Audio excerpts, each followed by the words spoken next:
వారు ముఖ్యమంత్రి అయిన తరువాత రసమయ సభలకు ఆహ్వానించడం మొదలైంది. అంతకు ముందు కూడా వారు వచ్చారండి.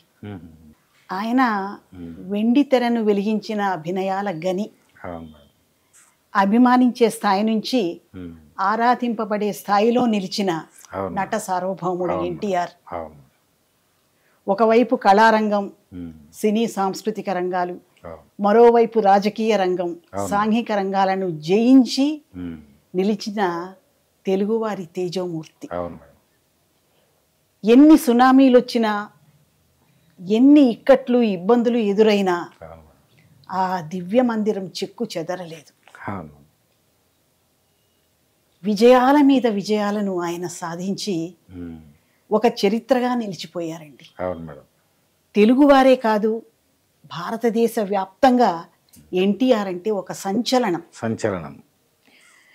విదేశాల్లో ఉన్న మన తెలుగువారు, ఇతర భాష వారు కాకుండా అక్కడ ఉన్న దేశీయులకు కూడా ఎన్టీఆర్ గారి ఖ్యాతి అద్భుతంగా పరివ్యాప్తి చెందింది, వ్యాపించింది. ఆ రోజుల్లో అసలు వ్యాఖ్యాతలు అంటూ ఎవరు ఎస్టాబ్లిష్ అవ్వలేదండి. ఒక సినిమా ఫంక్షన్లో నారాయణ రెడ్డి గారే వ్యాఖ్యాతగా ఉన్నారు. ఒక పెద్ద సినిమా ఫంక్షన్లో ఎల్ఆర్ ఈశ్వరి ఆమె గళంలో భాస్వరం అంటూ ఆయన చెప్పుకొచ్చేవారనమాట. ఆ తర్వాత వ్యాఖ్యాన రంగం అంటే నాకు చాలా ఇష్టం, మక్కువ ఏర్పడింది. అది మిగతా యాక్చువల్గా నిజానికి నేను నాట్య కళాకారిణి, భరతనాట్యం, కూచిపూడి, కొంత కథక్ అనమాట. ఆ రంగంలో చాలా కార్యక్రమాలు ఇవ్వడం అంతా జరిగింది. పెళ్ళైన తర్వాత నాకు ఆ రంగంలో ముందుకెళ్ళడానికి పరిస్థితులు అనుకూలించలేదు. ఒకవైపు ఉద్యోగము, గృహిణిగా ఇవన్నీ ఉంటూ, సరే ఉన్న వాటిలో చిన్నప్పటి నుంచి నేను ఈ డిబేట్స్లో పార్టిసిపేట్ చేయడం, ఎలక్యూషన్స్ ఇవన్నీ బాగా అలవాటు ఉంది కాబట్టి సరే ఈ రంగాన్ని ఎన్నుకుందామంటూ ఈ రంగంలో మొదలుపెట్టాను. అప్పుడు ప్రభుత్వ కార్యక్రమాలు, ప్రైవేట్ కార్యక్రమాలు అన్నీ 1974 ఫిబ్రవరిలో తొలి కార్యక్రమం ఆంధ్ర బాలానంద సంఘంలో పుట్టపర్తి నారాయణాచార్యులు గారు, దివాకర్ల వెంకటావధాని గారు వీరు వచ్చినప్పుడు రసమయ కార్యక్రమంతోనే ప్రారంభించడం జరిగిందండి. ఆ తర్వాత రామారావు గారితో మీరు ఎప్పుడు కలిశారు? రామారావు గారిని ఆ తర్వాతనే వారు అది కూడా రసమయ కార్యక్రమంలోనే ముందు కలవడం జరిగిందండి. ఆయనలో అంత అపూర్వమైన విద్వత్తు, కళా నైపుణ్యం ఇన్ని సమ్మిళితమై ఉన్నా కూడా మహిళలంటే ఆయనకు విపరీతమైన గౌరవం. చూడగానే ఆయన నమస్కారం పెడతారు, చిరునవ్వు నవ్వుతారు, చాలా ఒక నిరాడంబరంగా ఎంతో ఇదిగా కనిపిస్తారండి. ఆ వ్యక్తిత్వం చూసి నాకు చాలా గౌరవం ఏర్పడింది. ముఖ్యమంత్రి అయిన తర్వాత కూడా మీ రసమయకి కార్యక్రమాలకు వచ్చారు. దాదాపు 25-30 కార్యక్రమాలకు ఆయన వచ్చారండి.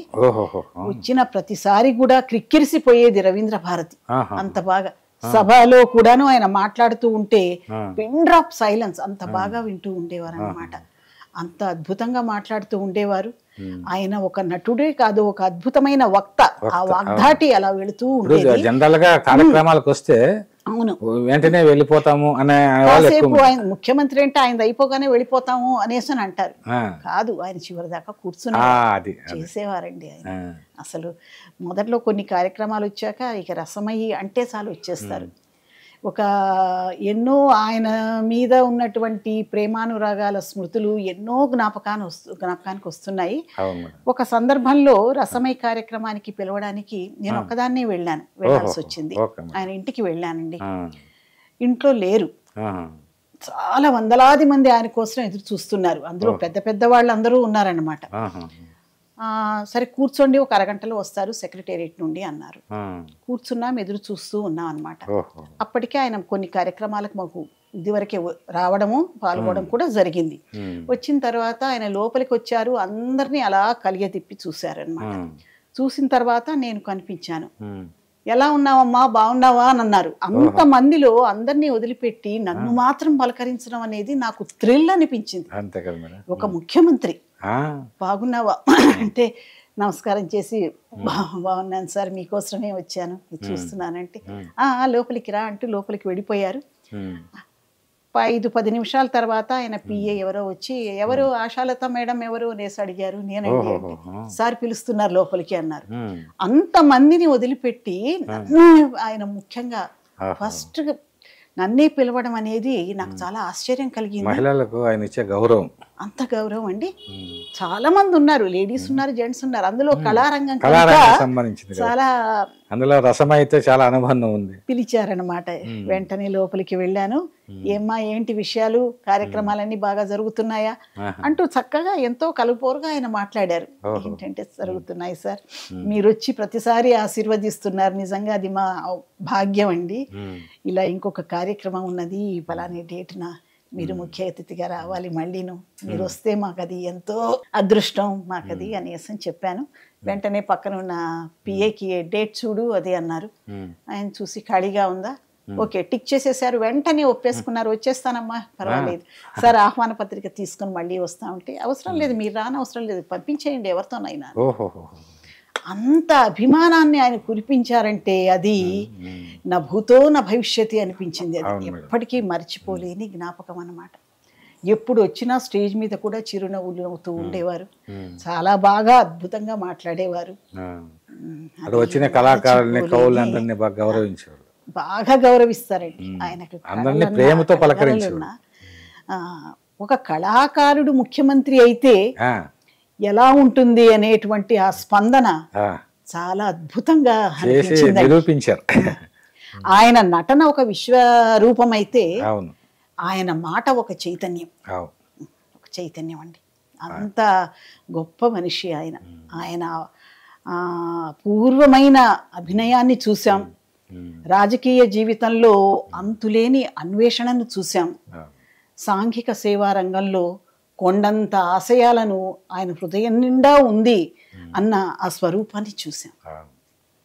మనం అనుకుంటాం నింగి నీరు నేల ఎంత శాశ్వతమో, ఎన్టీఆర్ గారు ఇంకా ఎన్ని సంవత్సరాలు ముందుకు వెళ్ళినా కూడా ఆయన రూపం, ఆయన మాట, ఆయన పద్ధతి, ఆయనలోని నిబద్ధత అన్నీ కూడా అంతే శాశ్వతం.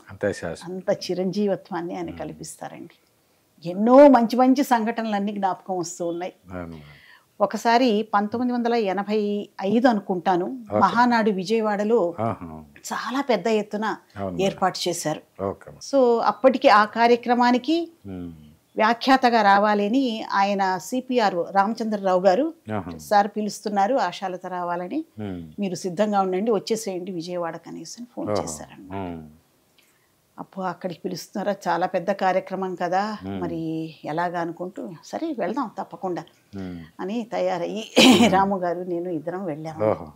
వెళ్ళిన తర్వాత దానికి ఆయన భారతదేశ వ్యాప్తంగా వివిధ రాష్ట్రాల ముఖ్యమంత్రుల్ని పిలిచారు.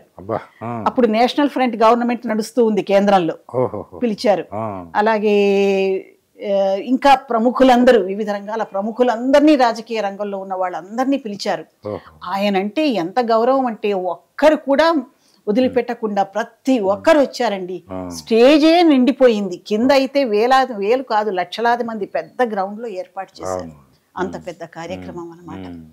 దానికి వ్యాఖ్యానం చెప్పడం అనేది నిజంగా అది మర్చిపోలేని సంఘటన. శోభారాజు అన్నమాచార్య కీర్తనలు పెట్టారు ముందు సాంస్కృతిక కార్యక్రమం. ఆ తర్వాత పైకి వెళ్తే ఎవరెవరు వచ్చారు ఎవరెవరు లేదనేది కూడా మనకు సరిగ్గా ఐడియా లేదు. కింద రాము గారికి వీళ్ళు పేర్లు పంపిస్తున్నారు, వీళ్ళు వచ్చారు పేర్లు పంపిస్తే సరే పిలవడము, వాళ్ళ గురించి ఏదో అప్పటికప్పుడు ఏదో చెప్పడము చేయడము, మంచి సౌండ్ సిస్టము, అది అద్భుతంగా జరిగింది ఫంక్షన్. ఫస్ట్ ఎన్టీఆర్ గారిని గొప్పగా ఆహ్వానించి వారిని పిలిచిన తర్వాత అసలు ఆయన ఒక సువర్ణ కమలమై నిలిచారు. ఒక సినీ సాంస్కృతిక రంగానికి కాదు, రాజకీయ రంగాలకే ఆయన గొప్ప